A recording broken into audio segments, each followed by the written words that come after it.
ഗ്രാമിക ന്യൂസിലേക്ക് സ്വാഗതം. ആന എഴുന്നള്ളിപ്പിന് നിയന്ത്രണം ഏർപ്പെടുത്തിക്കൊണ്ട് പുറത്തിറക്കിയ സർക്കുലറിൽ ചീഫ് വൈൽഡ് ലൈഫ് വാർഡനോട് വിശദീകരണം ചോദിച്ചുവെന്ന് വനം വകുപ്പ് മന്ത്രി എ.കെ. ശശീന്ദ്രൻ. അഡീഷണൽ ചീഫ് സെക്രട്ടറിയാണ് വിശദീകരണം ചോദിച്ചത്.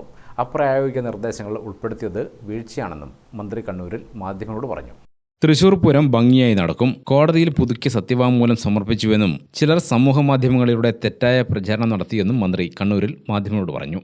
ഈ ദേവസ്വം ബോർഡുകളെ കൂടി നിർദ്ദേശം പരിഗണിച്ചുകൊണ്ടുള്ള ഭേദഗതിയാണ് ബഹുമാനപ്പെട്ട കോടതിയുടെ മുമ്പാകെ ഗവൺമെൻറ് സമർപ്പിച്ചത്. അത് 50 മീറ്റർ എന്നുള്ളത് 6 മീറ്ററായി ചുരുക്കാൻ ദേവസ്വം ബോർഡ് സമ്മതിച്ചതിൻ്റെ അടിസ്ഥാനത്തിൽ ബോർഡ് മുന്നോട്ട് വെച്ച ആ നിർദ്ദേശം കോടതി അംഗീകരിക്കുകയാണ് ചെയ്തത്.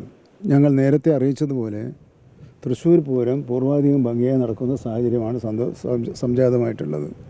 എന്നാൽ ഇതിനിടയിൽ പൂരം അട്ടിമറിക്കാനുള്ള ശ്രമമാണ് നടക്കുന്നത് എന്ന രൂപത്തിൽ സാമൂഹ്യ മാധ്യമങ്ങളിൽ വലിയ തോതിലുള്ള പ്രചരണം നടത്തിയിരുന്നു.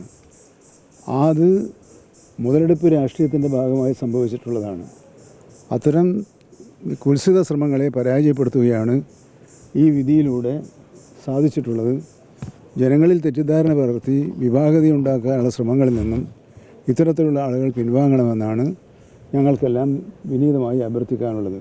ഗ്രാമിക ന്യൂസ്, കണ്ണൂർ.